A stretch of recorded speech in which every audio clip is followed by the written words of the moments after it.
Hey up, have you heard the news that the Labour Party is sending about 100 activists over to the United States to help the Democratic Party? Actually, I think they're going to help the Republican Party. People just don't like foreigners getting involved in their local elections. I remember in 2016 when Barack Obama made a comment that if Britain voted for Brexit, it would be at the back of the queue for trade deals, and he used the word queue, which Americans don't. They talk about lines, not queues, and people immediately sussed that this was David Cameron putting words into Barack Obama's mouth and Obama doing a favour for Dave. More importantly, people said, who the fuck is this foreigner telling us how to vote? We're not interested in the opinions of some black American. He can go and do one. And well, I don't know whether Obama's contribution helped a lot or maybe just a little, but it certainly didn't hinder the Brexit cause. It gave some support to it. So thanks, Barack.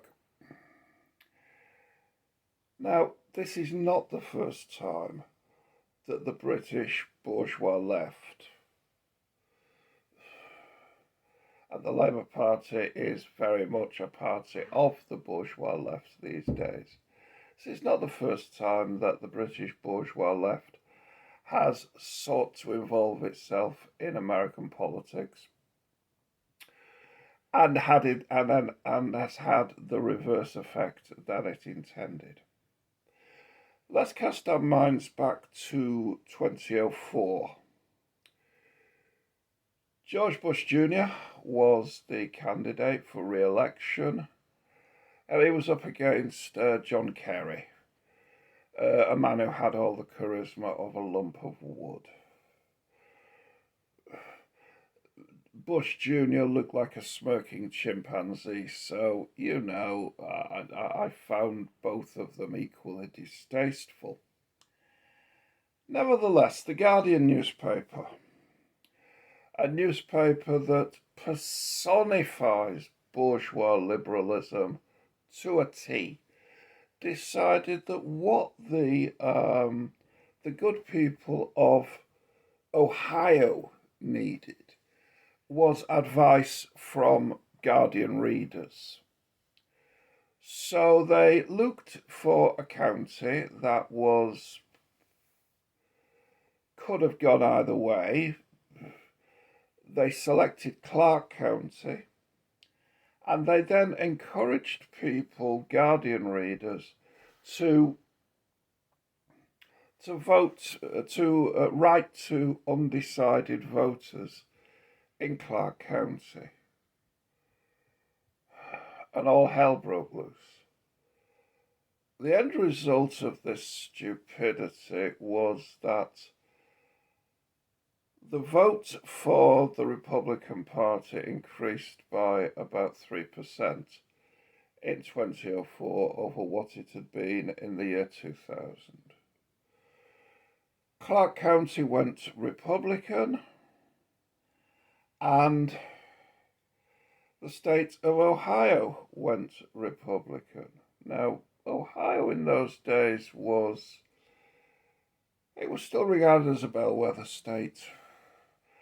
By and large, it voted Democrat. By and large, it voted Republican, I should say. But it could vote Democrat in a good year.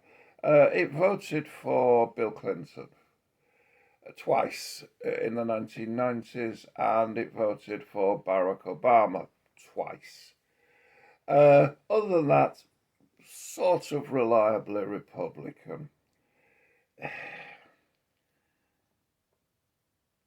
getting a bunch of liberal, about 14,000 actually, liberal middle class British people to write letters to people that they don't know and tell them, please vote for John Kerry, the lump of wood, is not a good idea.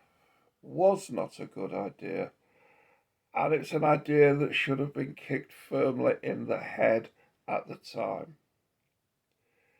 Alas, it is now having another turnaround, and the Labour Party, presumably with the support of the Guardian, because where the Guardian ends and the Labour Party begins is anybody's guess.